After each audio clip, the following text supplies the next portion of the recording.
Bien, continuando con esta sección sobre la integral definida, a pesar de que aún nos falta un pequeño eslabón para poder resolver los ejercicios, el cual lo va a cubrir el teorema fundamental del cálculo, vamos a cerrar esta sección de la integral definida con la aplicación de la propiedad 7.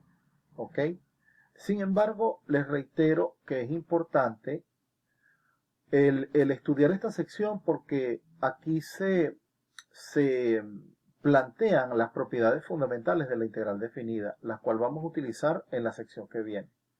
Ahora bien, veamos en este ejemplo particular, dice, aplicar la propiedad 7 para hallar un intervalo cerrado que contenga el valor de la integral de 1 hasta 4 de la raíz cuadrada de 5 más 4x menos x cuadrado. Fíjense, si nos regresamos un poquito a la propiedad 7, ¿qué dice? Dice, si f es continuo en AB y f de x está encerrada entre m minúscula y m mayúscula para todo x en AB, entonces la integral de f también va a estar encerrada entre un par de valores. Entonces, ¿qué ocurre?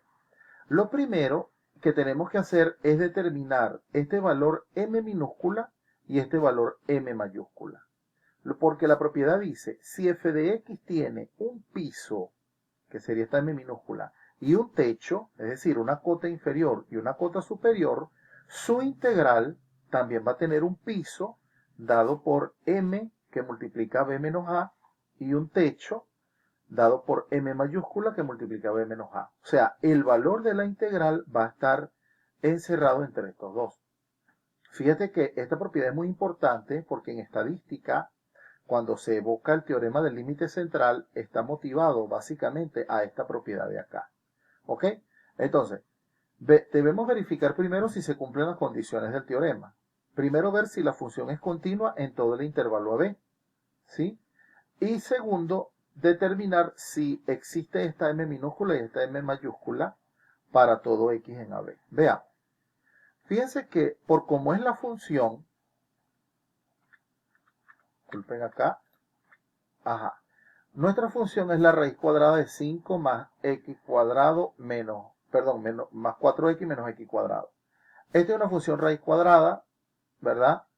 Debemos ver si esta expresión interna es mayor o igual que 0, ¿verdad? Entonces, esta es la expresión interna a esta raíz cuadrada es una función cuadrática. Y saben que la función cuadrática siempre va a existir, ¿verdad? Y su gráfica va a ser una parábola. Entonces resulta que en este intervalo 1, 4, esta función es continua. Por lo tanto, f, tal cual como me la establecen, es continua en el intervalo 1, 4. Bien. Ahora, ¿qué es lo que nosotros debemos determinar? Debemos determinar un valor máximo y un valor mínimo. Si recordamos de las aplicaciones de la derivada, como era el criterio para conseguir máximos y mínimos, lo primero que nosotros debíamos determinar eran los números críticos. ¿Y quiénes eran los números críticos? Eran aquellos números que anulan la derivada o los números en los cuales la derivada no existe. Por tal motivo, a partir de esta función vamos a calcular su derivada. La derivada vendría dada por esto que está acá. Ya ustedes saben derivar perfectamente, o sea que ahí no habría ningún inconveniente.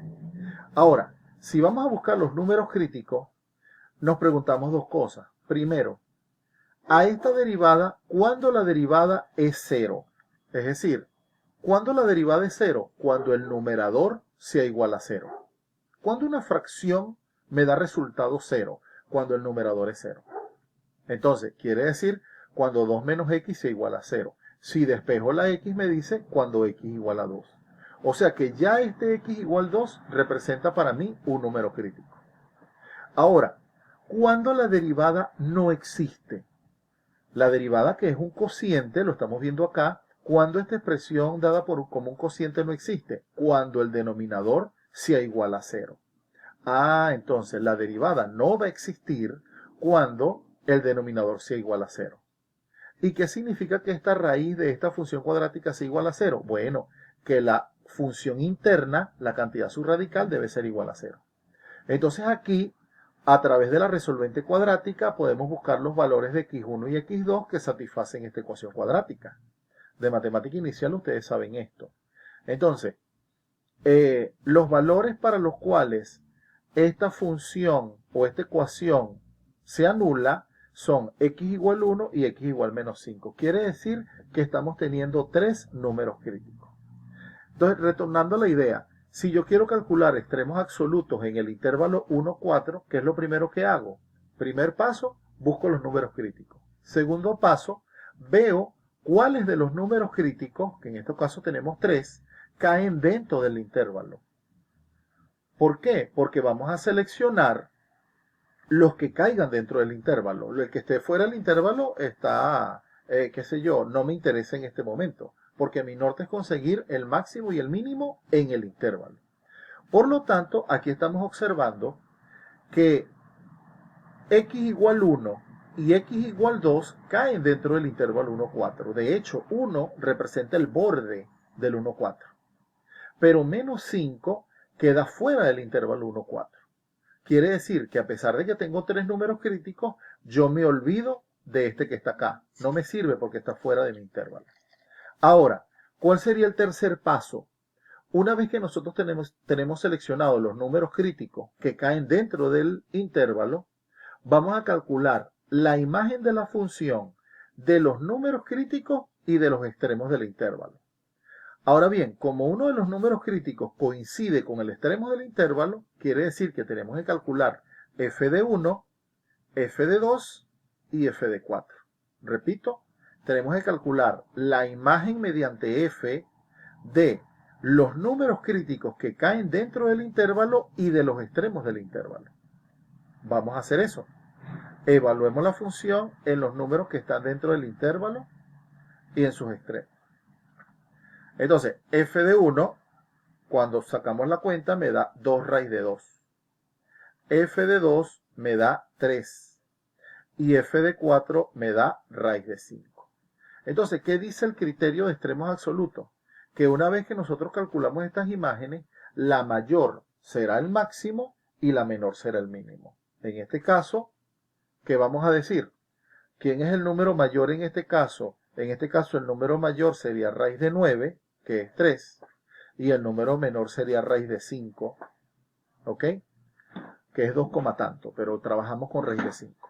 Entonces, como ya tengo un máximo y un mínimo, puedo aplicar esta propiedad. ¿Quién sería m minúscula? El menor de los tres valores que calculé en la filmina anterior. ¿Quién será m mayúscula? El mayor de ellos. ¿Y quién es el intervalo b menos a? O sea, ¿cuál es mi intervalo? De 1 a 4. Por lo tanto, el mayor, como obtuvimos que el mayor es 3 y el menor es raíz de 5, ¿qué vamos a tener? M minúscula sería raíz de 5, b menos a es 4 menos 1, aquí tengo mi integral y este es menor o igual al valor máximo que es 3 por 4 menos 1. Por lo tanto, la integral, el valor de la integral queda encerrada, queda acotada por el valor 3 raíz de 5 y 9.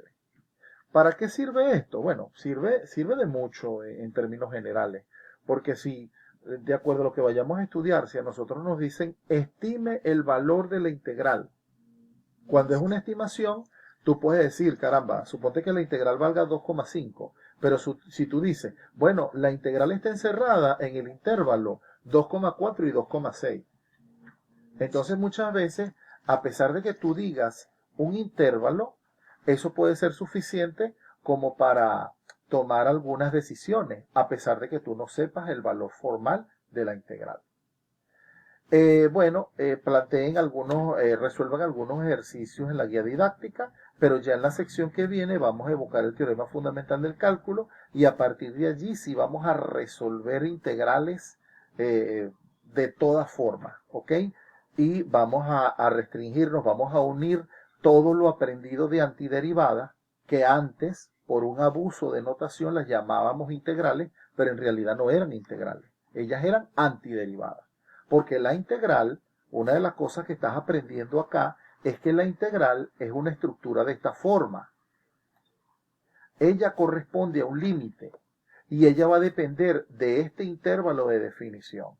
Entonces, si yo estoy calculando algo que no tiene un intervalo de definición, eso no es una integral. ¿Ok? Bueno.